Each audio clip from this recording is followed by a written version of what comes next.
ਵਾਹਿਗੁਰੂ ਗੁਰੂ ਨਾਨਕ ਸਾਹਿਬ ਤਾਰ ਕੇ ਮੂਰਤ ਹੈ ਜਗ ਆਇਓ ਛਾਏ ਜਾਤੀ ਏਕਤਾ ਛਾਏ ਜਾਤੀ ਏਕਤਾ ਅਨੇਕਤਾ ਬਿਲਾਏ ਜਾਤੀ ਹੋਵਤੀ ਕੁਚੀਲਤਾ ਕਿਤਾਬਨ ਕੁਰਾਨ ਕੀ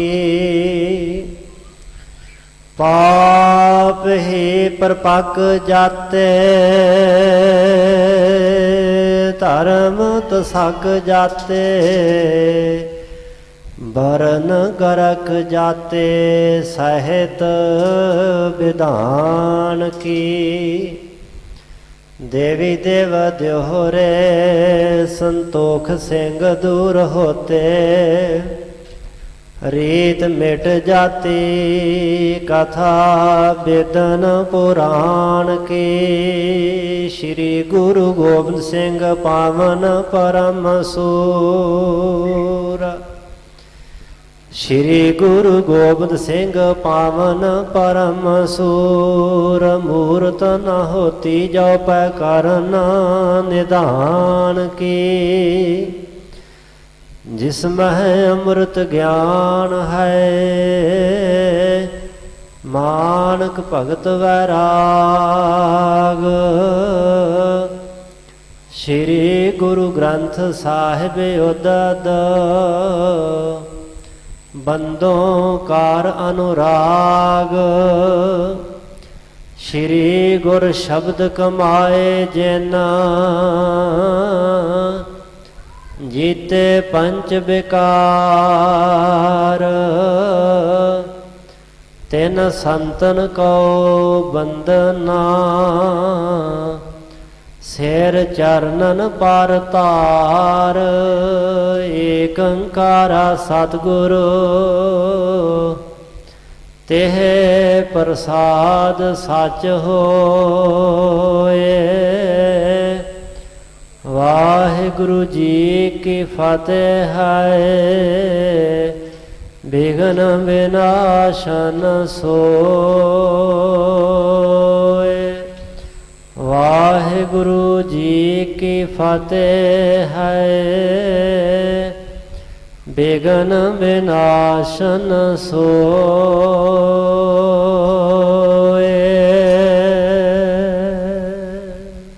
ਸਤਿਨਾਮ ਸ਼੍ਰੀ ਵਾਹਿਗੁਰੂ ਜੀ।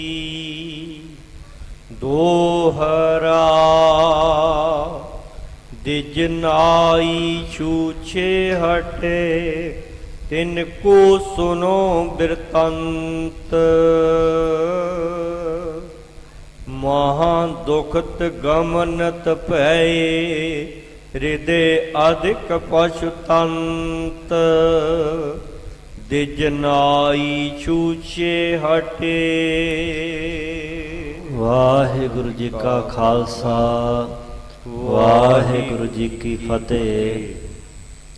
ਪਰਮ ਸਨਮਾਨ ਸਤਿਕਾਰਯੋਗ ਜੁਗੋ ਜੁਗ ਅਟਲ ਸ਼ਬਦ ਗੁਰੂ ਜਬਰ ਤਖਤ ਛਤਰ ਦੇ ਮਾਲਕ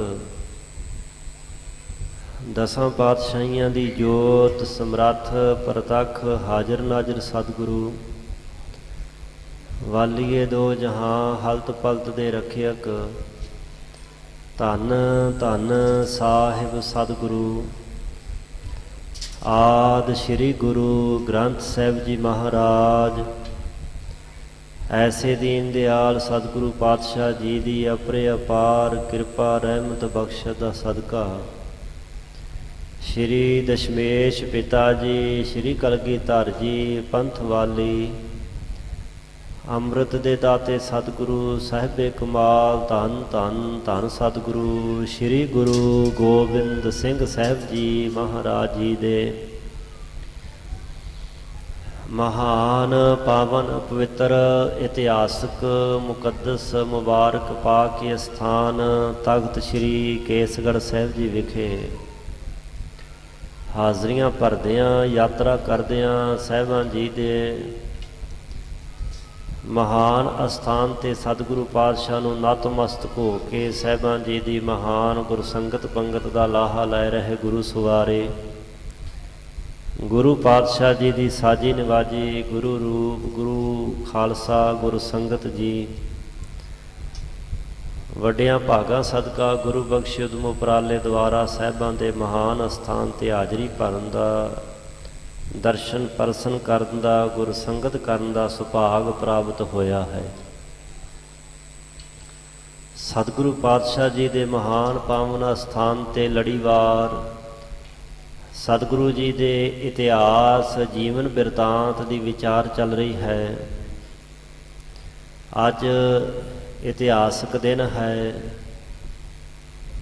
ਗਰੀਬ ਨਵਾਜ ਬਾਲਾ ਪ੍ਰੀਤਮ ਧੰਨ ਧੰਨ ਧੰਨ ਗੁਰੂ ਹਰਕ੍ਰਿਸ਼ਨ ਸਾਹਿਬ ਸੱਚੇ ਪਾਤਸ਼ਾਹ ਮਹਾਰਾਜ ਜੀ ਅੱਜ ਦੇ ਦਿਨ ਦਿੱਲੀ ਵਿਖੇ ਗੁਰਦੁਆਰਾ ਬਾਲਾ ਸਾਹਿਬ ਜੀ ਦੇ ਮਹਾਨ ਪਾਵਨ ਸਥਾਨ ਤੇ ਚੇਤ ਸੁਦੀ 14 ਈਸਵੀ ਸਨ 1664 ਨੂੰ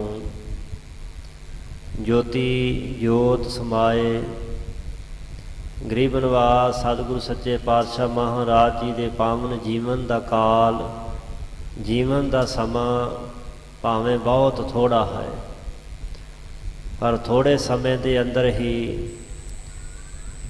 ਸਹਿਬ ਗੁਰੂ ਹਰਿ ਪਾਤਸ਼ਾਹ ਮਹਾਰਾਜ ਜੀ ਦੀ ਕੀਤੀ ਹੋਈ ਚੋਣ, ਸਤਿਗੁਰੂ ਪਾਤਸ਼ਾਹ ਮਹਾਰਾਜ ਜੀ ਦੀ ਪਾਰਖੂ ਦ੍ਰਿਸ਼ਟੀ ਦੁਆਰਾ ਸਾਹਿਬ ਧੰਨ ਗੁਰੂ ਹਰਕ੍ਰਿਸ਼ਨ ਸੱਚੇ ਪਾਤਸ਼ਾਹ ਮਹਾਰਾਜ ਜੀ ਮਹਾਨ ਵੱਡੇ ਕਾਰਜ ਕਰਦਿਆਂ, ਸੰਸਾਰ ਦੇ ਜੀਵਾਂ ਦੇ ਉੱਪਰ ਪਰਉਪਕਾਰ ਕਰਦਿਆਂ, ਬੇਅੰਤ ਜੀਵਾਂ ਨੂੰ ਜੀ ਦਾਨ ਬਖਸ਼ਿਸ਼ ਕਰਕੇ ਭਾਵ ਭਗਤੀ ਬੰਦਗੀ ਦੇ ਮਾਰਗ ਤੇ ਤੋਰਿਆ। ਪੰਚਾਨੰਦ ਵਰਗੇ ਵਿਅਕਤੀ ਜਿਹੜੇ ਐਸ਼ੋ ਆਰਾਮ ਦੀ ਜ਼ਿੰਦਗੀ ਬਤੀਤ ਕਰਦੇ ਹੋਏ ਔਗਣਾਂ ਵਿੱਚ ਗ੍ਰਸੇ ਸਨ, ਵਿਕਾਰਾਂ 'ਚ ਫਸੇ ਹੋਏ ਸਨ, ਉਹਨਾਂ ਦੇ ਕੋਲੋਂ ਬੁਰਾਈਆਂ ਛਡਵਾਈਆਂ, ਪਰਮਾਤਮਾ ਦੀ ਬੰਦਗੀ ਭਗਤੀ ਵਾਲੇ ਪਾਸੇ ਉਹਨਾਂ ਨੂੰ ਜੋੜਿਆ। ਜਗਨੇ ਕਸਾਈ ਵਰਗੇ ਲਾਗੇ ਨਗਰ ਹੈ ਬਹੁਤਾ ਦੂਰ ਨਹੀਂ, ਭਰਤਗੜ੍ਹ ਦਾ ਰਹਿਣ ਵਾਲਾ ਸੀ ਉਹ ਵਿਅਕਤੀ। ਸਾਹਿਬਾਂ ਦੇ ਹਜ਼ੂਰ ਬੇਨਤੀ ਕੀਤੀ ਸੀ, ਸਾਹਿਬਾਂ ਨੇ ਬਾਣੀ ਦੇ ਵਿੱਚੋਂ ਸਮਝਾਇਆ ਸੀ ਕਿ ਸਧਨਾ ਵੀ ਕਸਾਈ ਸੀ। ਜੇਕਰ ਤੂੰ ਕਸਾਈ ਦਾ ਕੰਮ ਕਰਦਾ ਹੈ ਤਾਂ ਅਕਾਲ ਪੁਰਖ ਵਾਹਿਗੁਰੂ ਪਰਮੇਸ਼ਰ ਦੀ ਭਗਤੀ ਬੰਦਗੀ ਕਰ, ਉਹ ਆਪੇ ਤੇਰੀ ਉਪਜੀਵਕਾ ਦਾ ਪ੍ਰਬੰਧ ਕਰਨਗੇ। ਸਤਿਗੁਰੂ ਪਾਤਸ਼ਾਹ ਜੀ ਦੀ ਸ਼ੁਭ ਸਿੱਖਿਆ ਜਗਨੇ ਕਸਾਈ ਨੇ ਧਾਰਨ ਕੀਤੀ, ਜੀਵਨ ਦਾ ਮਾਰਗ ਸੁਖਾਲਾ ਕੀਤਾ।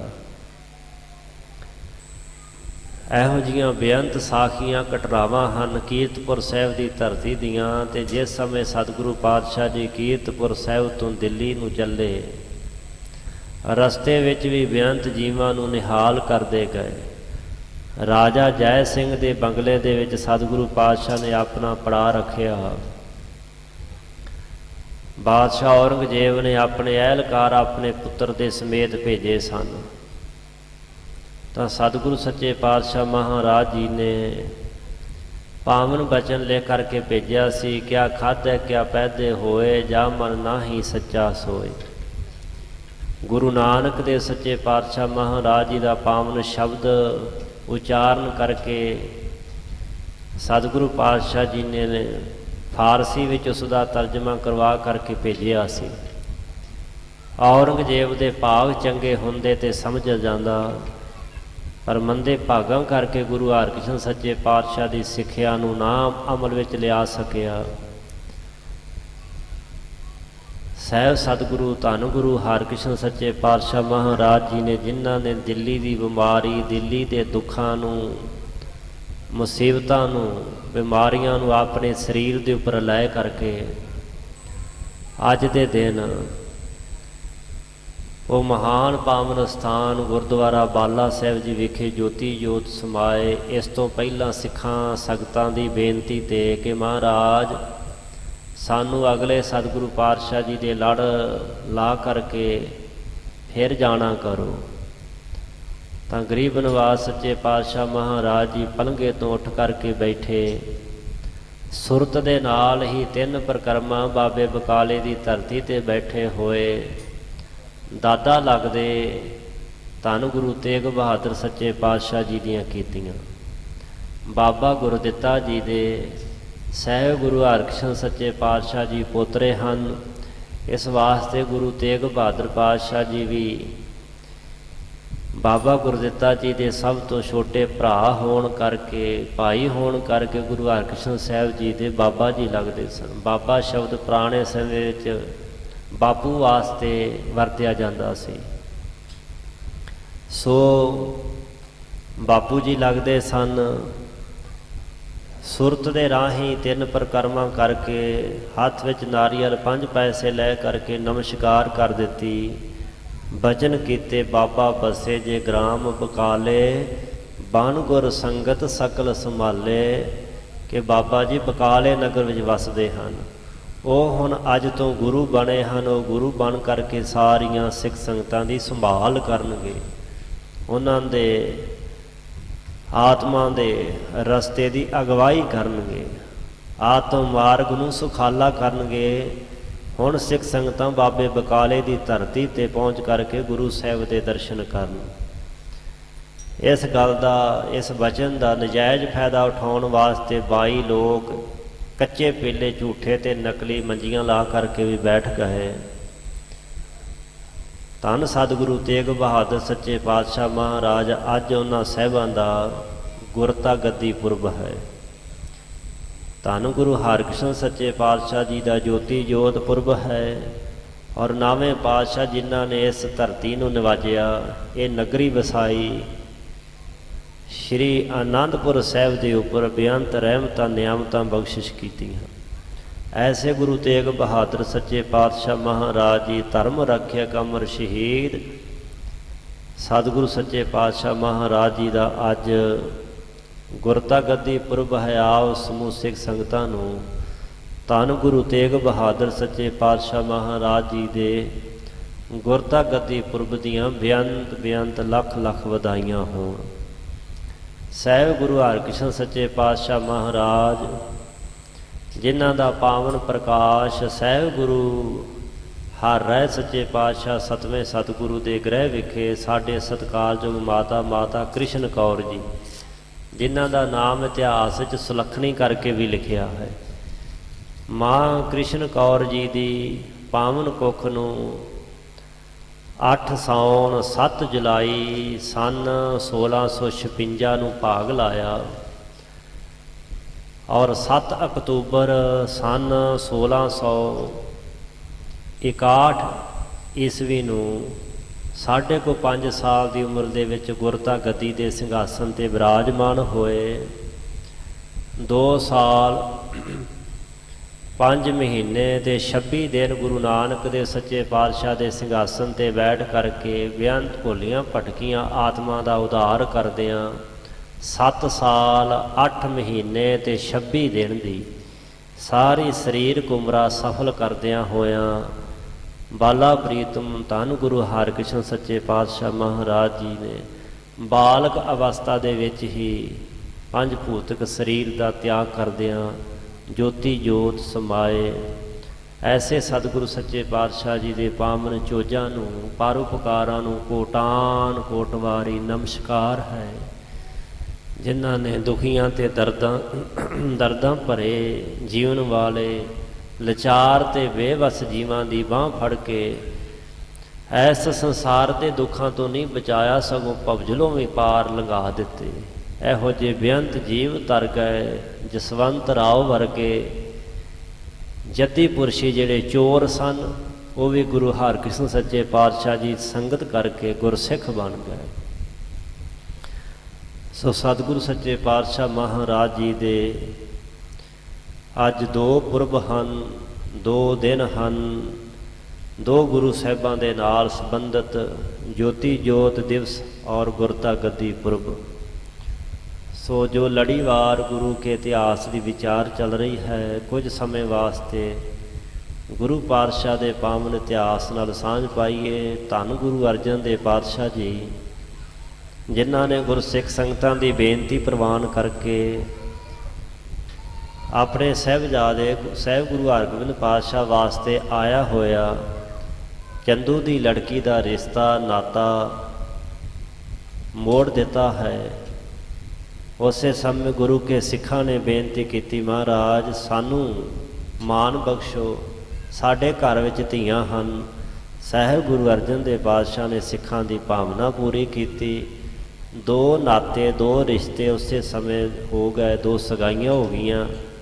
ਡੱਲੇ ਨਗਰ ਦੇ ਰਹਿਣ ਵਾਲੇ ਭਾਈ ਸਾਹਿਬ ਭਾਈ ਨਰਾਇਣ ਦਾਸ ਜੀ, ਜੋ ਬ੍ਰਹਮ ਗਿਆਨੀ ਭਾਈ ਪਾਰੋ ਹੰਸ ਜੀ ਦੀ ਕੁਲ ਵਿੱਚੋਂ ਹਨ। ਦੂਸਰੇ ਬਾਬੇ ਬਕਾਲੇ ਦੇ ਨਗਰ ਦੇ ਰਹਿਣ ਵਾਲੇ ਭਾਈ ਹਰੀ ਚੰਦ ਜੀ, ਜਿਨ੍ਹਾਂ ਦੀ ਸਤਿਕਾਰਤ ਬੇਟੀ ਮਹਾਨ ਮਾਂ ਮਾਤਾ ਨਾਨਕੀ ਜੀ। ਦੋ ਸਗਾਈਆਂ ਇਕੱਠੀਆਂ ਹੋ ਗਈਆਂ। ਸਿੱਖ ਸੰਗਤਾਂ ਦੇ ਮਨਾਂ 'ਚ ਬੜੀ ਖੁਸ਼ੀ ਪ੍ਰਸੰਨਤਾ ਹੈ। ਅਗਲੇ ਦਿਨ ਦੀਵਾਨ ਲਾ ਕਰਕੇ ਸਤਿਗੁਰੂ ਅਰਜਨ ਦੇਵ ਪਾਤਸ਼ਾਹ ਮਹਾਰਾਜ ਜੀ ਸੱਜੇ ਹਨ। ਬੇਅੰਤ ਸਿੱਖ ਸੰਗਤਾਂ ਭੇਟਾਵਾਂ ਅਰਪਣ ਕਰ ਰਹੀਆਂ। ਸੱਚਖੰਡ ਸ੍ਰੀ ਹਰਿਮੰਦਰ ਸਾਹਿਬ ਵਿਖੇ ਵੀ ਜਾ ਕੇ ਸ਼ੁਕਰਾਨਾ ਕੀਤਾ ਗਿਆ। ਸਿੱਖ ਸੰਗਤਾਂ ਵਿੱਚ ਬਹੁਤ ਸਾਰਾ ਮਿੱਠਾ ਪਦਾਰਥ ਮੇਵੇ ਵੰਡੇ ਗਏ। ਸਿੱਖ ਸੰਗਤਾਂ ਦੀ ਖੁਸ਼ੀ ਚਾਅ ਪ੍ਰਸੰਨਤਾ ਦੀ ਕੋਈ ਹੱਦ ਸੀਮਾ ਨਹੀਂ ਰਹੀ। ਦੂਜੇ ਪਾਸੇ ਚੰਦੂ ਦੇ ਲਾਗੀ ਬੜੇ ਲਿਚਾਰ ਜੇ ਤੇ ਬੇਵਸ ਹੋ ਕਰਕੇ ਵਾਪਸ ਗਏ ਨੇ। ਜਿਵੇਂ ਗੁਰੂ ਕਾ ਇਤਿਹਾਸ ਭਾਈ ਸਾਹਿਬ ਭਾਈ ਸੰਤੋਖ ਸਿੰਘ ਜੀ ਦੀ ਲਿਖਤ ਅਸੀਂ ਰੋਜ਼ਾਨਾ ਸਰਵਣ ਕਰਦੇ ਹਾਂ। ਸ਼ਰਧਾ ਭਾਵਨਾ ਦੇ ਸਹਿਤ ਸਰਵਣ ਕਰੀਏ ਜੀ। ਦਿਜਨ ਆਈ ਛੂਛੇ ਹਟੇ ਤਿਨ ਕੋ ਸੁਨੋ ਬਿਰਤੰਤ। ਦਿਜ ਜਿਹੜਾ ਬ੍ਰਾਹਮਣ ਸੀ ਤੇ ਨਾਈ ਲਾਗੀ ਛੂਛੇ ਹੁੰਦੇ ਖਾਲੀ, ਖਾਲੀ ਹਟੇ ਵਾਪਸ ਮੁੜ ਗਏ। ਉਹਨਾਂ ਦਾ ਬਿਰਤੰਤ ਜਿਹੜਾ ਬਿਰਤਾਂਤ ਵਾਰਤਾ ਹੈ ਉਹ ਸਾਰੀ ਭਾਈ ਸੁਣਨਾ ਕਰੋ। ਮਹਾਂ ਦੁਖਤ ਗਮਨਤ ਭਏ ਹਿਰਦੇ ਅਧਿਕ ਪਸ਼ੁਤੰਤ।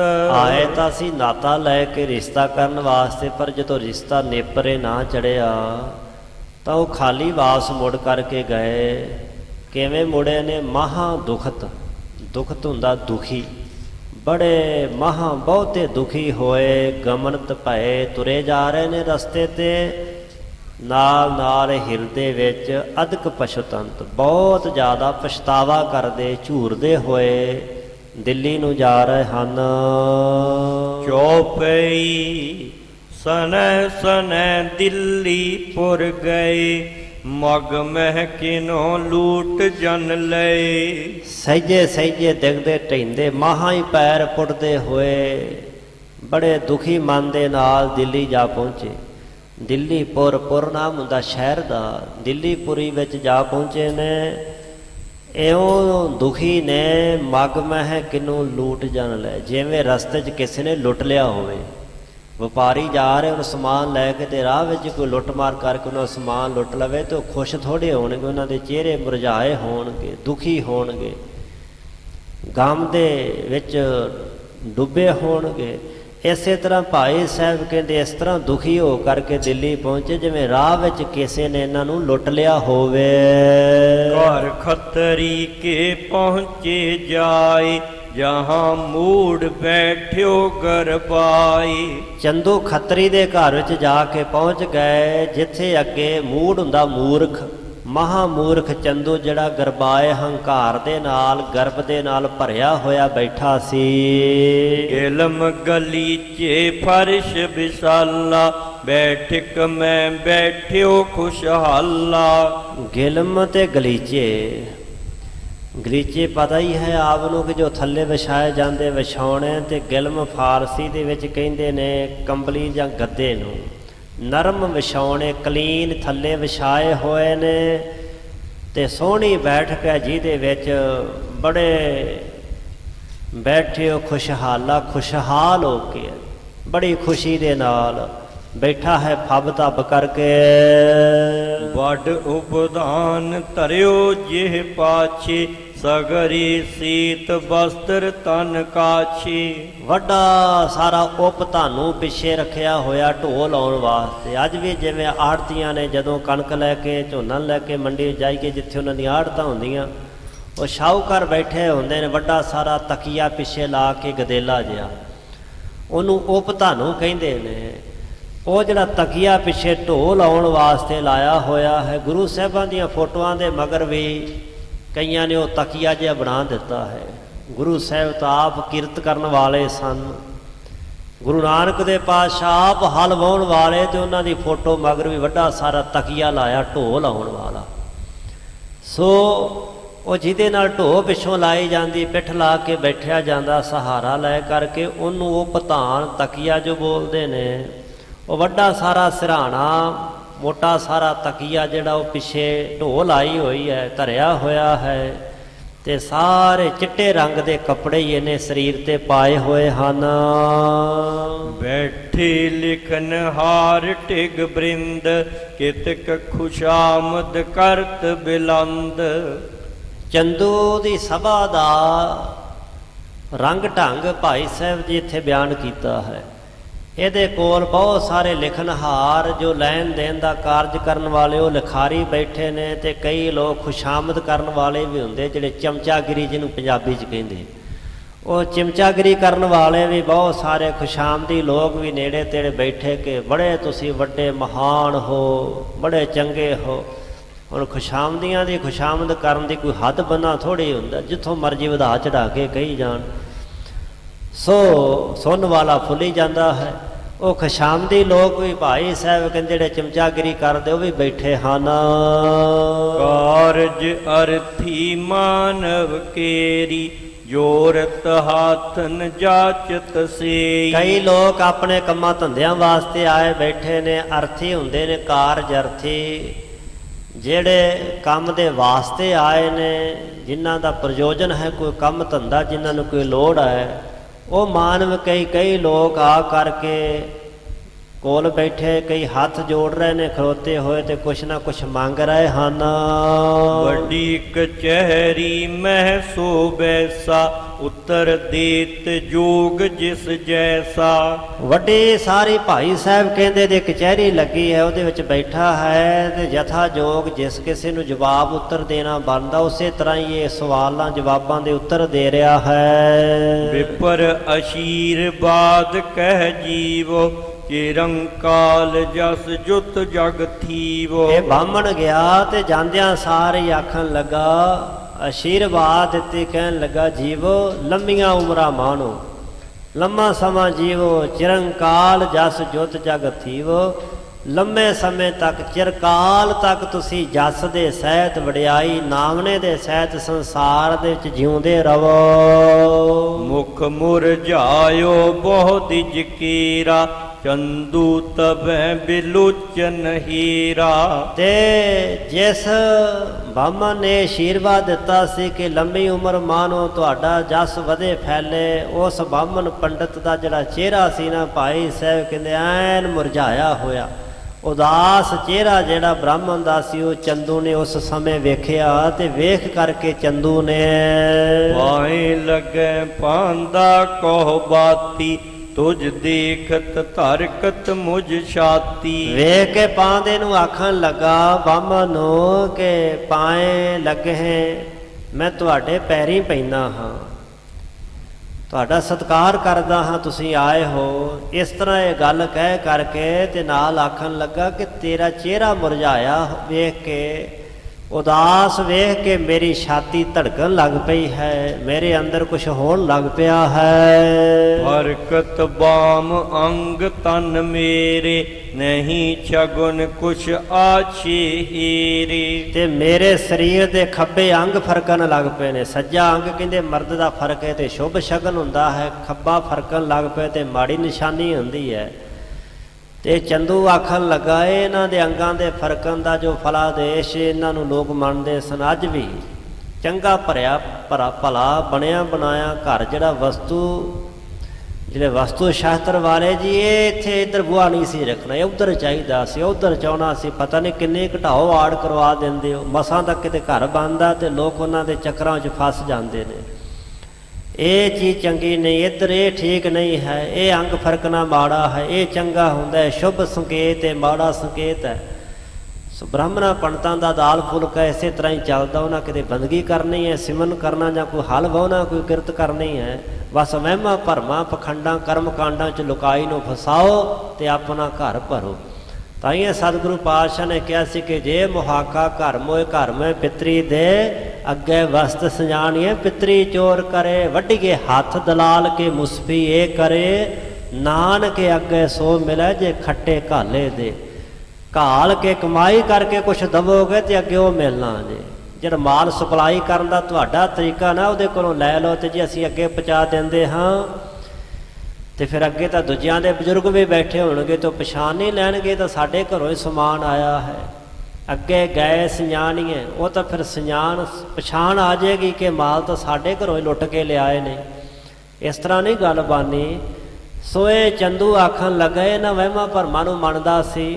ਕਹਿਣ ਲੱਗਾ ਮੇਰੇ ਤਾਂ ਖੱਬੇ ਅੰਗ ਹੀ ਫਰਕਣ ਲੱਗ ਪਏ ਨੇ ਸਰੀਰ ਦੇ, ਇਹ ਕੋਈ ਸ਼ੁਭ ਸ਼ਗਨ ਮੈਨੂੰ ਨਹੀਂ ਨਜ਼ਰ ਪੈਂਦੇ। ਬਦਨ ਸਚਿੰਤ ਦੀਖ ਕਰ ਤੋਹੀ, ਅਤ ਸੰਸੈ ਹੋਵਤ ਉਰ ਮੋਹੀ। ਤੇਰਾ ਬਦਨ ਜਿਹੜਾ ਚਿਹਰਾ ਨਾ, ਚਿੰਤਾ ਦੇ ਸਚਿੰਤ ਸਹਿ ਸਾ ਸਹਿਤ ਚਿੰਤ, ਚਿੰਤਾ ਦੇ ਸਹਿਤ ਉਹਨੂੰ ਕਹਿੰਦੇ ਸੰਚਿੰਤ। ਚਿੰਤਾ ਦੇ ਸਹਿਤ ਤੇਰਾ ਮੂੰਹ, ਤੇਰਾ ਚਿਹਰਾ ਵੇਖ ਕਰਕੇ ਤੇ ਮੇਰੇ ਮਨ ਵਿੱਚ ਅਤੀ ਸੰਸਾ, ਬੜਾ ਭਾਰੀ ਸੰਦੇਹ ਤੇ ਭਰਮ ਪੈਦਾ ਹੋ ਰਿਹਾ ਕਿ ਕਿਤੇ ਕੋਈ ਅਣਹੋਣੀ ਨਾ ਵਰਤ ਗਈ ਹੋਵੇ। ਪੰਥ ਚਲਤ ਵਸਤੂ ਚੁਰਵਾਈ, ਕਿਦੋਂ ਅਪਰ ਕਾਰਜ ਬਿਗਰਾਈ। ਇਹਨੇ ਪੁੱਛਿਆ ਚੰਦੂ ਨੇ ਉਸ ਬਾਹਮਣ ਨੂੰ, ਲਾਗੀ ਨੂੰ, ਜਿਹੜਾ ਰਿਸ਼ਤਾ ਕਰਨ ਆਇਆ ਸੀ, ਕੀ ਆਖਿਆ? ਕਹਿਣ ਲੱਗਾ ਰਾਹ ਵਿੱਚ ਚਲਦਿਆਂ ਹੋਇਆ ਕਿਸੇ ਨੇ ਕੋਈ ਵਸਤੂ ਚੋਰੀ ਕਰ ਲਈ ਹੈ ਕਿ ਜਾਂ ਕੋਈ ਅਪਰ ਕਾਰਜ ਬਗਰਾਏ, ਕੋਈ ਹੋਰ ਕਾਰਜ, ਕੋਈ ਕੰਮ ਵਿਗੜ ਗਿਆ ਹੈ। ਮੁਦ ਜੁਤ ਮਿਲੇ ਬੋ ਚਹੀਐ ਤੇਰਾ, ਪਠਿਓ ਤੋ ਸ਼ਾਦੀ ਹਿਤ ਮੇਰਾ। ਤੂੰ ਤਾਂ ਮੇਰਾ ਸ਼ਾਦੀ ਵਾਸਤੇ, ਖੁਸ਼ੀ ਦੇ ਲਈ, ਰਿਸ਼ਤਾ ਕਰਨ ਵਾਸਤੇ ਘੱਲਿਆ ਹੋਇਆ ਗਿਆ ਸੀ ਤੇ ਤੈਨੂੰ ਤਾਂ ਮੈਨੂੰ ਵਾਪਸ ਆ ਕੇ ਬੜੀ ਖੁਸ਼ੀ ਦੇ ਨਾਲ, ਮੁੱਧ ਜੁੱਤ ਖੁਸ਼ੀ ਦੇ ਸਮੇਤ ਮਿਲਣਾ ਚਾਹੀਦਾ ਸੀ, ਕਿਉਂਕਿ ਮੈਂ ਤੈਨੂੰ ਖੁਸ਼ੀ ਦੇ ਕਾਰਜ ਵਾਸਤੇ ਘੱਲਿਆ ਸੀ। ਪਰ ਆ ਕਿ ਤੂੰ ਢਿੱਲਾ ਜਿਹਾ ਮੂੰਹ ਜਿਹਾ ਲਟਕਾ ਕੇ ਤੇ ਉਦਾਸ ਚਿਹਰਾ ਲੈ ਕੇ ਵਾਪਸ ਆ ਗਿਆ ਹੈ। ਜਿਸ ਮਹਿ ਤੁਝ ਕੋ ਲਾਭ ਵਿਸਾਲਾ, ਅਸ ਕਾਰਜ ਮਹਿ ਤੂੰ ਇਸ ਕਾਲਾ। ਤੇ ਜਿਸ ਕੰਮ ਦੇ ਵਿੱਚ ਤੈਨੂੰ ਵੀ ਬੜਾ ਲਾਭ ਸੀ, ਐਸੇ ਕਾਰਜ ਕਰਨ ਵਾਸਤੇ ਤੂੰ ਉਸ ਸਮੇਂ ਗਿਆ ਸੀ। ਸਮੈ ਹਰਖ ਕੇ ਮੁਖ ਮੁਰਝਾਇਓ, ਦੇਖਤ ਮੋਕੋ ਅਚਰਜ ਆਇਓ। ਤੇ ਤੂੰ ਗਿਆ ਤਾਂ ਸੀ ਖੁਸ਼ੀ ਦੇ ਸਮੇਂ ਤੇ, ਤਾਂ ਖੁਸ਼ੀ ਦਾ ਕਾਰਜ ਸੀ, ਪਰ ਤੇਰਾ ਮੁਖ ਮੂੰਹ ਮੁਰਝਾਇਆ ਹੋਇਆ ਮੈਨੂੰ ਦਿਸਦਾ ਤੇ ਤੈਨੂੰ ਵੇਖ ਕੇ ਮੋਕੋ ਅਚਰਜ ਆਇਓ, ਬੜੀ ਹੈਰਾਨਗੀ ਆ ਰਹੀ ਹੈ। ਮੈਂ ਬੜਾ ਹੈਰਾਨ ਅਚਰਜ ਹੋ ਰਿਹਾ ਹਾਂ ਕਿ ਗਿਆ ਤਾਂ ਖੁਸ਼ੀ ਦਾ ਕਾਰਜ ਕਰਨ ਵਾਸਤੇ ਸੀ, ਪਰ ਢਿੱਲਾ ਜਿਹਾ ਮੂੰਹ ਲੈ ਕੇ, ਮੂੰਹ ਜਿਹਾ ਲਟਕਾ ਕੇ, ਉਦਾਸ ਚਿਹਰਾ ਲੈ ਕੇ ਕਿਉਂ ਵਾਪਸ ਆਇਆ ਹੈ। ਸ਼ੁਭ ਕਾਰਜ ਸੋ ਬਨਿਓ ਕਿ ਨਾਹੀ, ਕਹੋ ਪੰਦਾ ਸਭ ਵਿਦ ਮੁਝ ਪਾਹੀ। ਜਿਹੜਾ ਸ਼ੁਭ ਕਾਰਜ ਕਰਨ ਵਾਸਤੇ ਤੂੰ ਗਿਆ ਸੀ, ਬਣਿਓ ਕਿ ਨਾਹੀ, ਉਹ ਕਾਰਜ ਬਣਿਆ ਹੈ ਕਿ ਜਾਂ ਨਹੀਂ, ਇਹ ਪਾਂਦਾ ਮੇਰੇ ਪਾਸ ਤੂੰ ਸਾਰੀ ਗੱਲ ਜਿਹੜੀ ਹੈ ਉਹ ਉਚਾਰਨ ਕਰਕੇ ਦੱਸਣਾ ਕਰ। ਸੁਨ ਚੰਦੂ ਤੇ ਵਿਪਰ ਉਚਾਰਾ, ਸੁਨੋ ਇਕੰਤ ਹੋਏ ਕਰ ਸਾਰਾ। ਚੰਦੂ ਕੋਲੋਂ ਸੁਣ ਕੇ ਉਹ ਵਿਪਰ ਬਾਹਮਣ ਨੇ ਉਚਾਰਿਆ, ਆਖਿਆ, ਕਹਿਣ ਲੱਗਾ ਦੀਵਾਨ ਜੀ, ਜੇਕਰ ਸਾਰੀ ਗੱਲ ਸੁਣਨਾ ਚਾਹੁੰਦੇ ਤਾਂ ਪਾਸੇ ਹੋ ਜਾਓ, ਵੱਖਰੇ ਹੋ ਜਾਓ। ਸੁਣੋ ਇਕੰਤ ਹੋਏ ਕਰ ਸਾਰਾ, ਸਾਰਾ ਬਿਰਤਾਂਤ ਇਕਾਂਤ ਵਿੱਚ ਵੱਖਰੇ ਹੋ ਕੇ, ਇਕੱਲੇ ਹੋ ਕਰਕੇ ਸੁਣਨਾ ਕਰੋ।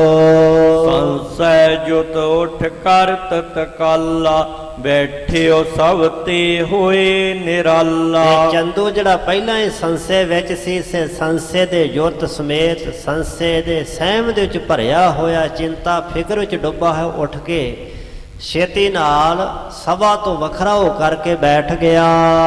ਜਿਜਨੇ ਢਿਗ ਹੋਏ ਸਕਲ ਸੁਨਾਇਓ, ਹੇ ਜਜਮਾਨ ਸੋ ਹੋਏ ਪ੍ਰਭ ਭਾਇਓ। ਬ੍ਰਾਹਮਣ ਨੇ ਢਿੱਗ ਨੇੜੇ ਹੋ ਕੇ ਸਾਰਾ ਕੁਛ ਬਿਰਤਾਂਤ ਵਿਥਿਆ ਜਿਹੜੀ ਸੀ ਉਹ ਸੁਣਾ ਦਿੱਤਾ। ਕਹਿਣ ਲੱਗਾ, ਹੇ ਜਜਮਾਨ ਜੀ, ਉਹੀ ਹੋਇਆ ਜੋ ਰੱਬ ਨੂੰ ਭਾਉਂਦਾ ਸੀ। ਸਾਡੇ ਕੀਤਾ ਕਰਨ ਨਾਲ ਕੁਛ ਨਹੀਂ ਹੋਣਾ। ਜੋ ਪ੍ਰਮਾਤਮਾ ਨੂੰ ਚੰਗੀ ਲੱਗੀ ਗੱਲ ਉਹੀ ਹੋਈ ਹੈ। ਹਮ ਨਾਤਾ ਜਬ ਲੇ ਕਰ ਗਏ, ਸ਼ੁਭ ਦਿਨ ਤਬੈ ਸੁਧਾਵਤ ਭਈ। ਇਹਨੇ ਦੱਸਿਆ ਕਿ ਜਦੋਂ ਅਸੀਂ ਨਾਤਾ ਰਿਸ਼ਤਾ ਲੈ ਕਰਕੇ ਗਏ ਤੇ ਸ਼ੁਭ ਦਿਨ ਵੀ ਅਸੀਂ ਨਿਯਤ ਕਰ ਲਿਆ ਤੇ ਕਿ ਇਸ ਦਿਨ ਇਹ ਮੰਗਣੇ ਦਾ ਕਾਰਜ ਕਰਨਾ ਹੈ। ਸਕਲ ਸਮਾਜ ਮਿਲਿਓ ਤਤਕਾਲਾ, ਲੋਕ ਹਜ਼ਾਰੋਂ ਆਨੰਦ ਵਿਸਾਲਾ। ਤੇ ਸਾਰਾ ਸਮਾਜ ਉਸ ਸਮੇਂ ਮਿਲਿਆ ਸੀ ਤਤਕਾਲ, ਤੇ ਹਜ਼ਾਰਾਂ ਦੀ ਗਿਣਤੀ 'ਚ ਲੋਕ ਇਕੱਠੇ ਹੋਏ ਸਨ, ਜਿਨ੍ਹਾਂ ਦੇ ਮਨਾਂ ਵਿੱਚ ਆਨੰਦ ਵਿਸਾਲਾ, ਬਹੁਤਾ ਆਨੰਦ ਸੀ, ਬੜੀਆਂ ਖੁਸ਼ੀਆਂ ਸਨ।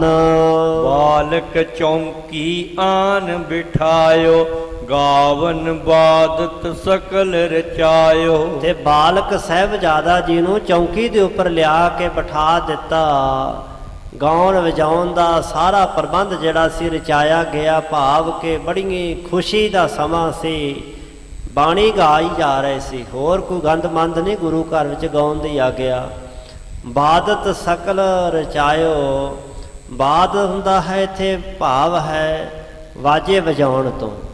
ਸੋ ਇਸ ਤਰ੍ਹਾਂ ਖੁਸ਼ੀਆਂ ਦਾ ਸਾਰਾ ਜਿਹੜਾ ਮਾਹੌਲ ਸੀ ਉਹ ਸਿਰਜਿਆ ਗਿਆ। ਮੈਂ ਬੁਲਾਇਓ ਗਮਨੇ ਤੀਰ, ਜਹ ਗੁਰ ਬਾਦ ਜਹ ਗੁਰ ਅਪਰ ਨਰਨ ਕੀ ਭੀਰ। ਤੇ ਸਾਨੂੰ ਵੀ ਸੁਨੇਹਾ ਆ ਗਿਆ, ਸਾਨੂੰ ਸਤਿਗੁਰੂ ਪਾਤਸ਼ਾਹ ਨੇ ਆਪਣੇ ਤੀਰ ਆਪਣੇ ਕੋਲ ਬੁਲਾ ਲਿਆ ਤੇ ਅਸੀਂ ਗੁਰੂ ਸਾਹਿਬ ਦੇ ਗਮਨੇ ਤੀਰ ਪਾਸ ਚਲੇ ਗਏ, ਜਿੱਥੇ ਸਤਿਗੁਰੂ ਸੱਚੇ ਪਾਤਸ਼ਾਹ ਸਮੇਤ ਬੇਅੰਤ ਸਿੱਖ ਸੰਗਤਾਂ ਦੀ ਭੀੜ ਲੱਗੀ ਸੀ। ਨੌ ਗ੍ਰਹਿ ਗਣਪਤ ਹੁਤੋ ਮਨਾਇਓ, ਤਿਲਕ ਕਰਨ ਕੋ ਜਬ ਉਦਤਾਇਓ। ਬ੍ਰਾਹਮਣ ਨੇ ਆਪਣੇ ਵੱਲੋਂ ਜੋ ਇਹਨੇ ਪੂਜਾ ਪਾਜਾ ਕਰਨੀ ਸੀ ਉਹ ਸਾਰੇ ਕੀਤੀ, ਕਿਉਂਕਿ ਬ੍ਰਾਹਮਣ ਦਾ ਧਰਮ ਕੋਈ ਸਿੱਖ ਧਰਮ ਨਹੀਂ ਸੀ, ਇਹ ਪੰਡਤ ਸੀ। ਇਹ ਆਪਣਾ ਵਿਸ਼ਵਾਸ ਰੱਖਦਾ ਸੀ, 9 ਗ੍ਰਹਿਆਂ ਨੂੰ ਵੇਖਣਾ, ਪੂਜਾ ਕਰਨੀ, ਗਣਪਤ ਗਣੇਸ਼ ਨੂੰ ਪੂਜਣਾ ਹੈ, ਜੋ ਹਿੰਦੂ ਧਰਮ ਦੀ ਰੀਤੀ ਰਿਵਾਜ ਹੈ। ਇਹ ਜਦੋਂ ਉੱਥੋਂ ਤੁਰਨ ਲੱਗਾ ਉਸ ਸਮੇਂ ਨੇ ਸਾਰਾ ਕੁਛ ਕੀਤਾ। ਗੁਰੂ ਪਾਤਸ਼ਾਹ ਦੇ ਜ਼ੋਰ ਨਹੀਂ ਅਜਿਹਾ ਕੁਛ ਹੋਇਆ ਕਿ ਉੱਥੇ 9 ਗ੍ਰਹਿਆਂ ਨੂੰ ਮਨਾਇਆ ਗਿਆ ਹੋਵੇ, 9 ਗ੍ਰਹਿ ਵੇਖੇ ਗਏ ਹੋਣ, ਪੂਜਾ ਕੀਤੀ ਗਈ, ਗਣੇਸ਼ ਦੀ ਪੂਜਾ ਕੀਤੀ ਜਾਏ। ਨਹੀਂ, ਇਹੋ ਜਿਹਾ ਕੁਛ ਨਹੀਂ ਕੀਤਾ। ਇਹ ਪੰਡਤ ਨੇ ਆਪਣੇ ਵੱਲੋਂ ਕੁਛ ਕੀਤਾ। ਤਿਲਕ ਕਰਨ ਕੋ ਜਬ ਉਦਤਾਇਓ, ਕਹਿੰਦੇ ਜਦੋਂ ਉੱਥੇ ਪਹੁੰਚ ਕੇ ਤੇ ਤਿਲਕ ਕਰਨ ਵਾਸਤੇ ਜਦੋਂ ਉਦਮ ਕੀਤਾ, ਤਿਆਰ ਹੋਏ।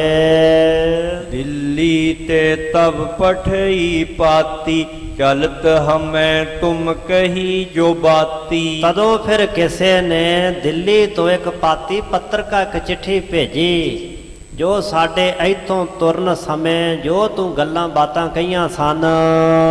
ਮੋਰੀ ਅਰ ਦ੍ਰਿਸ਼ਟਾਂਤ ਚੁਬਾਰਾ, ਨਿਜ ਵੱਡਤਾ ਕੇ ਹੀਤ ਉਚਾਰਾ। ਉਹ ਗੁਰੂ ਦੇ ਘਰ ਨੂੰ ਮੋਰੀ ਆਖਿਆ ਸੀ ਤੇ ਆਪਣੇ ਆਪ ਨੂੰ ਚੁਬਾਰਾ ਵਰਤਿਆ ਸੀ ਸ਼ਬਦ ਆਪਣੇ ਵਾਸਤੇ। ਇਹ ਜਿਹੜਾ ਦ੍ਰਿਸ਼ਟਾਂਤ ਤੂੰ ਆਪਣੇ ਵਾਸਤੇ ਵਰਤਿਆ ਸੀ, ਮੋਰੀ ਤੇ ਚੁਬਾਰੇ ਦਾ ਜਿਹੜਾ ਦ੍ਰਿਸ਼ਟਾਂਤ ਸੀ, ਉਹ ਤੂੰ ਵਰਤਦਿਆਂ ਹੋਇਆਂ ਆਪਣੇ ਆਪ ਨੂੰ ਵੱਡਾ ਕਿਹਾ ਸੀ। ਨਿਜ ਵੱਡਤਾ ਕੇ ਹੇਤ ਉਚਾਰਾ, ਉਹ ਜਿਹੜਾ ਦ੍ਰਿਸ਼ਟਾਂਤ ਸੀ ਉਹ ਤੂੰ ਆਪਣੀ ਵਡਿਆਈ ਦੇ ਵਾਸਤੇ ਆਖਿਆ ਸੀ। ਇਹ ਸੁਨ ਕੈ ਲਿਖ ਭੇਜਿਓ ਸਾਰੋ, ਸੋ ਪਠ ਕੈ ਲਖ ਤੁਵ ਹੰਕਾਰੋ। ਉਹ ਤੇਰਾ ਕਿਹਾ ਹੋਇਆ ਇਹੋ ਜਿਹਾ ਜਿਹੜਾ ਨਿੰਦਾ ਦਾ ਬੋਲ ਸੀ, ਕਿਸੇ ਨੇ ਸੁਣ ਲਿਆ ਹੈ ਤੇ ਉਹਨੇ ਗੁਰੂ ਸਾਹਿਬ ਨੂੰ ਚਿੱਠੀ ਵਿੱਚ ਲਿਖ ਕੇ ਘੱਲ ਦਿੱਤਾ ਅੰਮ੍ਰਿਤਸਰ ਸਾਹਿਬ। ਉਹ ਚਿੱਠੀ ਪੜ੍ਹ ਕਰਕੇ ਤੇ ਗੁਰੂ ਅਰਜਨ ਦੇਵ ਪਾਤਸ਼ਾਹ ਨੇ ਜਾਣ ਲਿਆ ਕਿ ਤੂੰ ਹੰਕਾਰੀ ਹੈ, ਤੂੰ ਗੁਰੂ ਪਾਤਸ਼ਾਹ ਦੀ ਗੁਰੂ ਘਰ ਦੀ ਨਿੰਦਾ ਕੀਤੀ ਹੈ। ਜਰੀ ਨ ਬਾਤ ਨ ਲਖੀ ਬਡਾਈ, ਤੂਰਨ ਹਮ ਸੋਂਗਿਰਾ ਅਲਾਈ। ਤੇ ਗੁਰੂ ਅਰਜਨ ਦੇਵ ਪਾਤਸ਼ਾਹ ਨੇ ਸਤਿਗੁਰੂ ਦੀ ਸ਼ਾਨ ਦੇ ਖਿਲਾਫ ਜੋ ਤੂੰ ਬੋਲ ਕਬੋਲ ਬੋਲੇ ਸਨ, ਉਹਨਾਂ ਨੂੰ ਨਹੀਂ ਜਰਿਆ, ਨਹੀਂ ਬਰਦਾਸ਼ਤ ਕੀਤਾ। ਨਾ ਲਖੀ ਵਡਾਈ ਕਿ ਦੁਸ਼ਟ ਚੰਦੂ ਨੇ ਗੁਰੂ ਸਾਹਿਬਾਂ ਦੀ ਵਡਿਆਈ ਨਹੀਂ ਜਾਣੀ। ਵਡਿਆਈ ਨੂੰ ਨਹੀਂ ਸਮਝਿਆ। ਇਸ ਵਾਸਤੇ ਗੁਰੂ ਸਾਹਿਬ ਨੇ ਸਾਡੇ ਤਾਈਂ ਫਿਰ ਤੂਰਨ ਹਮਸੋਂ ਗਿਰਾ ਅਲਾਈ, ਗਿਰਾ ਹੁੰਦੀ ਬਾਣੀ ਬਚਨ, ਸਾਡੇ ਤਾਈਂ ਤੁਰੰਤ ਗੁਰੂ ਅਰਜਨ ਦੇਵ ਪਾਤਸ਼ਾਹ ਨੇ ਬਚਨ ਕਹੇ। ਰਹਿ ਚੁਬਾਰੋ ਸੋ ਦੁਖ ਪਾਵੇ, ਮਾਰੇ ਟੱਕਰ ਭਾਲ ਪਨਾਵੇ। ਜੇਕਰ ਉਹ ਚੁਬਾਰਾ ਬਣਦਾ, ਉੱਚਾ ਚੁਬਾਰਾ ਬਣਦਾ, ਤੇ ਚੁਬਾਰਾ ਆਪੇ ਹੀ ਫਿਰ ਦੁੱਖ ਪਾਵੇਗਾ, ਕਿਉਂਕਿ ਉੱਚੇ ਨੂੰ ਡਿੱਗਣ ਦਾ ਡਰ ਬਣਿਆ ਰਹਿੰਦਾ ਹੈ। ਦੁਖੀ ਹੋਵੇਗਾ ਜਿਹੜਾ ਗੁਰੂ ਘਰ ਦੀ ਨਿੰਦਾ ਕਰੇਗਾ। ਮਾਰੇ ਟੱਕਰ ਭਾਲ ਪਨਾਵੇ, ਟੱਕਰ ਮਾਰ ਕੇ ਤੇ ਭਾਲ ਆਪਣਾ ਮੱਥਾ ਬਣਾ ਬੈਠੇਗਾ।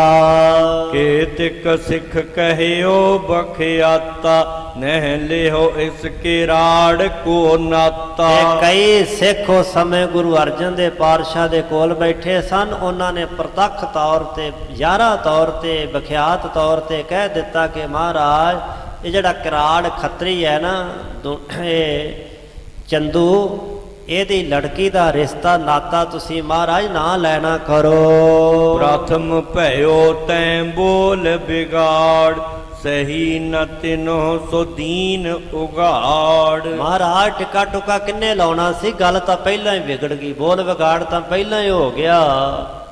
ਜੋ ਰਸਮ ਕਰਨੀ ਸੀ ਮੰਗਣੇ ਦੀ, ਉਹਦੇ ਤੋਂ ਪਹਿਲਾਂ ਹੀ ਪ੍ਰਥਮ ਭਇਓ ਤੈਂ ਬੋਲ ਵਿਗਾੜ, ਪਹਿਲਾਂ ਜੋ ਤੂੰ ਬੋਲ ਵਿਗਾੜ ਹੋਇਆ ਸੀ, ਜੋ ਤੂੰ ਕਬੋਲ ਬੋਲੇ ਸਨ, ਸਹੀ ਨਾ ਤਿਨੋ ਸੋ ਦੀਨ ਉਗਾੜ। ਗੁਰੂ ਅਰਜਨ ਦੇਵ ਪਾਤਸ਼ਾਹ ਨੇ ਉਹ ਗੱਲ ਨਹੀਂ ਬਰਦਾਸ਼ਤ ਕੀਤੀ ਤੇ ਤੇਰਾ ਕਿਹਾ ਹੋਇਆ ਉਹਨਾਂ ਸੰਗਤ ਦੇ ਵਿੱਚ ਪ੍ਰਗਟ ਕਰ ਦਿੱਤਾ ਕਿ ਜੋ ਤੂੰ ਗੁਰੂ ਸਾਹਿਬ ਦੇ ਪ੍ਰਥਾਏ, ਗੁਰੂ ਘਰ ਦੀ ਸ਼ਾਨ ਦੇ ਖਿਲਾਫ ਬੋਲਿਆ ਸੀ, ਉਹ ਗੁਰੂ ਅਰਜਨ ਦੇਵ ਪਾਤਸ਼ਾਹ ਨੇ ਸਾਰੀ ਸੰਗਤ ਨੂੰ ਪੜ੍ਹ ਕੇ ਸੁਣਾ ਦਿੱਤਾ। ਕਿਆ ਕਹੀਐ ਵੱਡ ਕਾਜ ਬਿਗਾਰਾ, ਨਹਿ ਸਵਰਿਓ ਮਹਿ ਬਹੁਤ ਉਚਾਰਾ। ਤੇ ਹੈ ਚੰਦੂ, ਤੈਨੂੰ ਹੁਣ ਕੀ ਕਹੀਏ, ਕੀ ਦਸੀਏ ਕਿ ਜਿਹੜਾ ਵੱਡਾ ਕਾਰਜ ਸੀ ਨਾ, ਉਹਨੂੰ ਵਿਗੜ ਚੁੱਕਾ ਹੈ, ਕੰਮ ਵਿਗੜ ਗਿਆ ਹੈ। ਨਹਿ ਸਵਰਿਓ, ਨਹੀਂ ਸੌਰਿਆ, ਨਹੀਂ ਕੰਮ ਸਫਲ ਹੋਇਆ। ਮੈਂ ਬਹੁਤ ਉਚਾਰਾ, ਮੈਂ ਬੜਾ ਉਚਾਰ ਕੇ ਵਾਰ-ਵਾਰ ਕਹਿ ਕੇ ਵੇਖ ਲਿਆ, ਬੜਾ ਆਖਿਆ ਗੁਰੂ ਸਾਹਿਬ ਨੂੰ, ਪਰ ਗੁਰੂ ਸਾਹਿਬ ਨਹੀਂ ਮੰਨੇ ਤੇ ਕੰਮ ਸਾਡਾ ਸਵਰਿਆ ਨਹੀਂ, ਨਹੀਂ ਸੌਰਿਆ, ਸਫਲ ਨਹੀਂ ਹੋਇਆ। ਕਹਿਤ ਭਈ ਜੋ ਸਮ ਹੈ ਮੋਰੀ, ਸਮ ਮੋਰੀ ਕੇ ਮਿਲੈ ਸੋ ਮੋਰੀ। ਉਹ ਆਖਣ ਲੱਗੇ ਕਿ ਜਿਹੜਾ ਮੋਰੀ ਦੇ ਸਮਾਨ ਹੈ ਨਾ, ਉਹ ਮੇਰੇ ਸਮਾਨ ਹੈ। ਸੋ ਇਹੋ ਜਿਹਾ ਕੋਈ ਨਿਮਰਤਾ ਵਾਲਾ ਸਿੱਖ ਸਾਨੂੰ ਆ ਕੇ ਆਪੇ ਮਿਲ ਜਾਵੇਗਾ। ਇਮ ਸੁਨ ਬਹੁਤ ਥਾਨ ਕੀ ਸੰਗਤ, ਬੈਠੀ ਬ੍ਰਿੰਦ ਬਿਲੋਕ ਉਮੰਗਤ। ਇਸ ਤਰ੍ਹਾਂ ਸੁਣ ਕਰਕੇ ਸਾਹਿਬਾਂ ਦੇ ਬਚਨ, ਜੋ ਬਹੁਤ ਸਾਰੇ ਥਾਵਾਂ ਥਾਵਾਂ ਦੀ ਸੰਗਤ ਬੈਠੀ ਹੋਈ ਸੀ ਤੇ ਸਾਰੇ ਬੜੇ ਉਤਸ਼ਾਹ ਦੇ ਨਾਲ ਵੇਖ ਰਹੇ ਸਨ ਕਿ ਗੁਰੂ ਸਾਹਿਬ ਦੇ ਪੁੱਤਰ ਦੀ ਮੰਗਣੀ ਹੋ ਲੱਗੀ ਹੈ।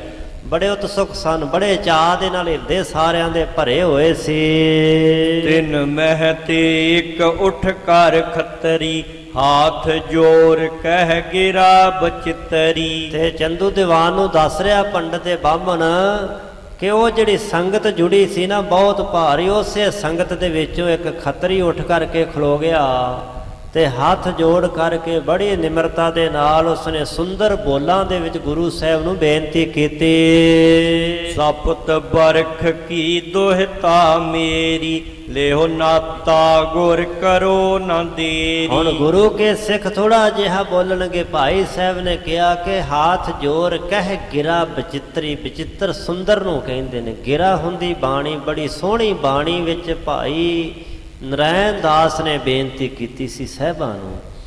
ਕੀ ਆਖਿਆ ਮਹਾਰਾਜ?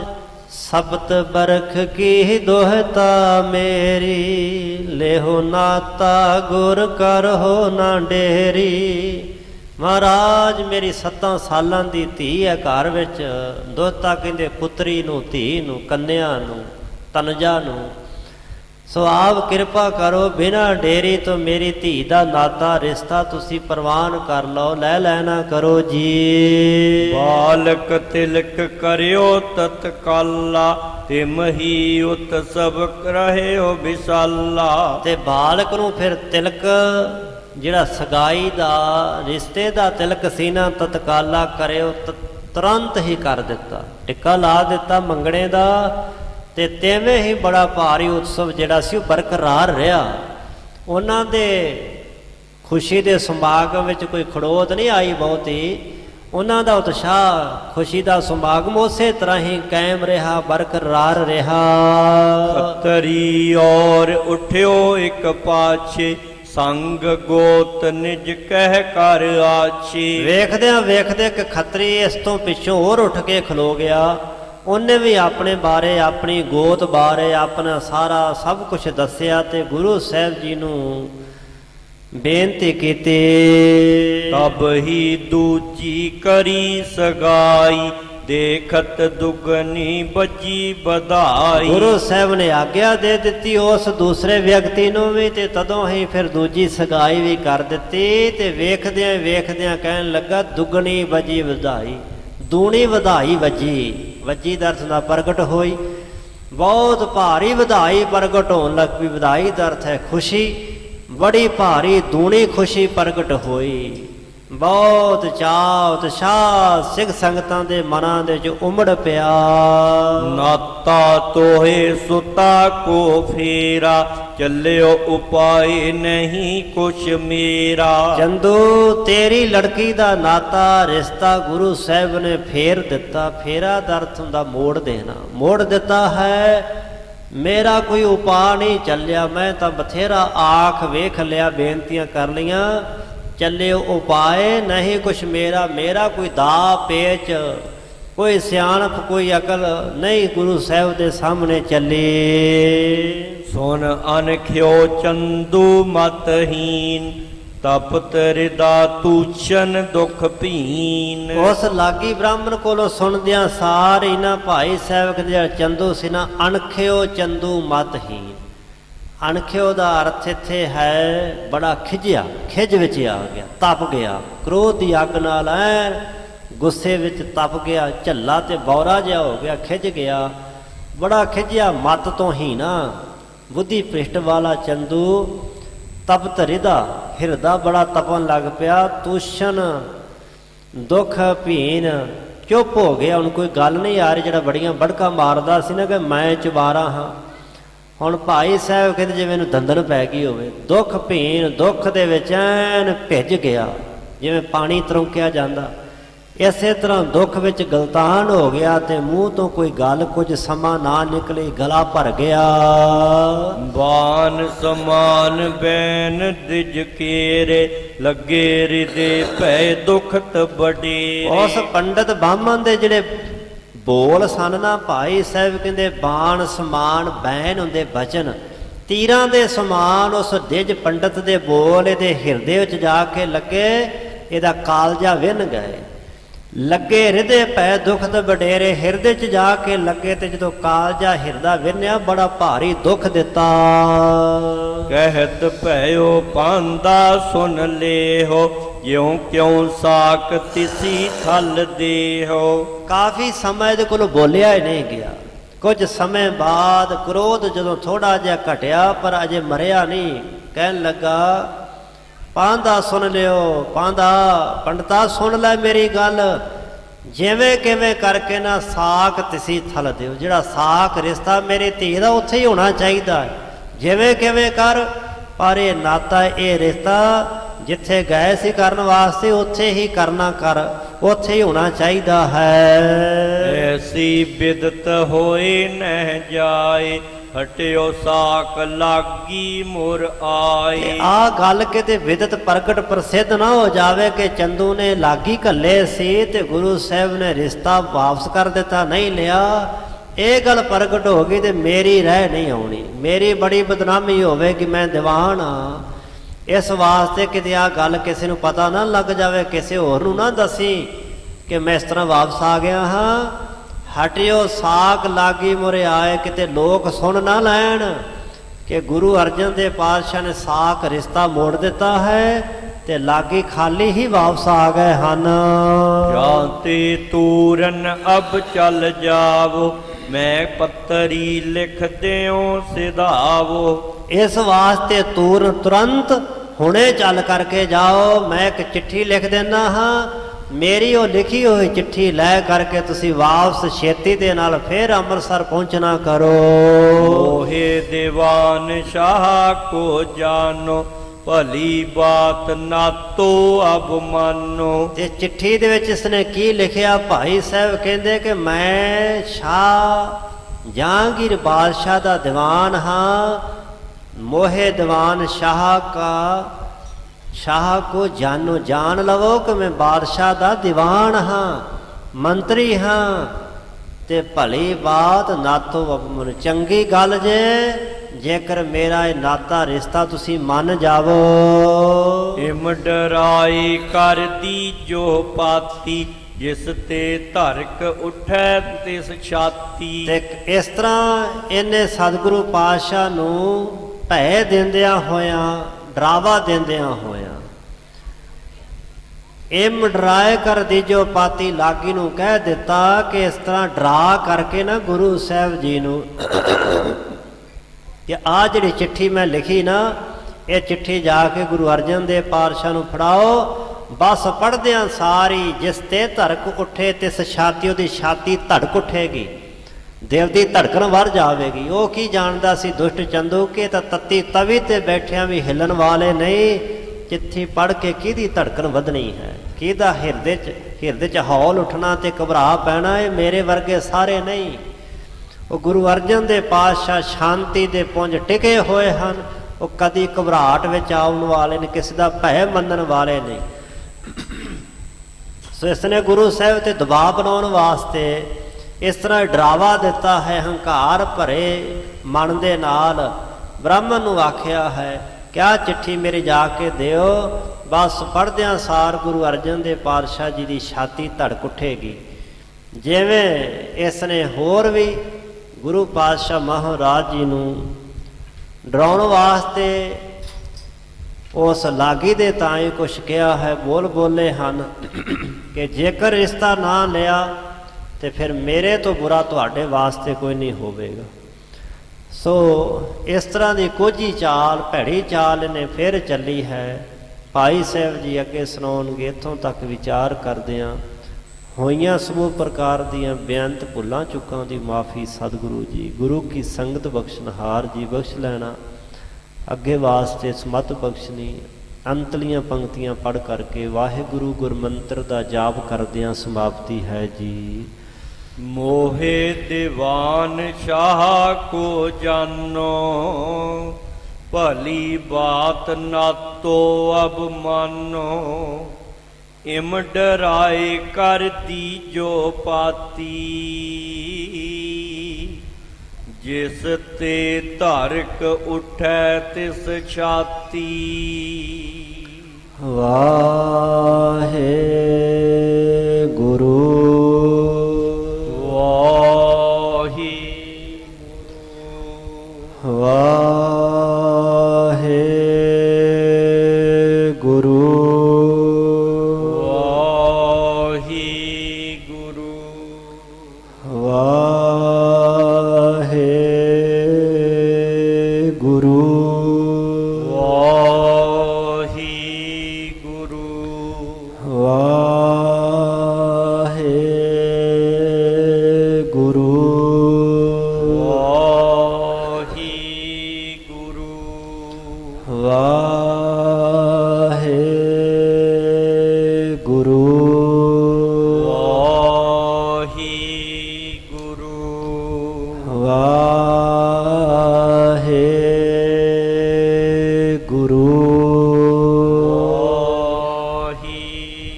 ਵਾਹਿਗੁਰੂ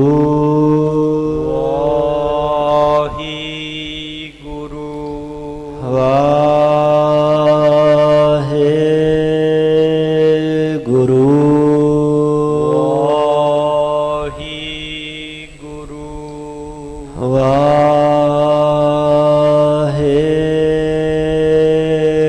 ਵਾਹਿਗੁਰੂ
ਅਚੁੱਤ ਹੈ ਪਾਰ ਬ੍ਰਹਮ ਅਬਨਾਸੀ ਅਗਨਾਸ ਹੈ ਪੂਰਨ ਹੈ ਸਰਬ ਮੈਂ ਦੁਖ ਪੰਜਨ ਗੁਣ ਤਾਸ ਹੈ ਸੰਗੀ ਹੈ ਨਿਰੰਕਾਰ ਹੈ ਨਿਰਗੁਣ ਸਭ ਟੇਕ ਹੈ ਗੋਬਿੰਦ ਹੈ ਗੁਣ ਨਿਦਾਨ ਜਾ ਕੈ ਸਦਾ ਵਿਵੇਕ ਹੈ ਅਪਰੰਪਰ ਹਰ ਹਰੇ ਪੀ ਹੋਵਨਹਾਰ ਹੈ ਸੰਤ ਕੈ ਸਦਾ ਸੰਗ ਨਿਦਾਰਾ ਆਧਾਰ ਹੈ ਠਾਕੁਰ ਹਾਂ ਦਾਸ ਰੋ ਮੈਂ ਨਿਰਗੁਣ ਗੁਣ ਨਹੀਂ ਕੋਇ ਨਾਨਕ ਦੀਜੈ ਨਾਮ ਦਾਨ ਰਾਖੋਈਐ ਪਰੋਇ ਆਏ ਪ੍ਰਭ ਸਰਨਾਗਤੀ ਕਿਰਪਾ ਨਿਧ ਦਇਆਲ ਏਕ ਅੱਖਰ ਹਾਰ ਮਨ ਬਸਤ ਨਾਨਕ ਹੋਤ ਨਿਹਾਲ ਵਾਹਿਗੁਰੂ ਨਾਮ ਜਹਾਜ ਹੈ ਚੜੇ ਸੋਤਰੇ ਪਾਰ ਜੋ ਸ਼ਰਦਾ ਕਾਰ ਸੇਵੰਦੇ ਗੁਰ ਪਾਰ ਉਤਾਰਨ ਹਾਰ ਜੋ ਸ਼ਰਦਾ ਕਾਰ ਸੇਵਾ ਦੇ ਗੁਰ ਪਾਰ ਉਤਾਰਨ ਹਾਰ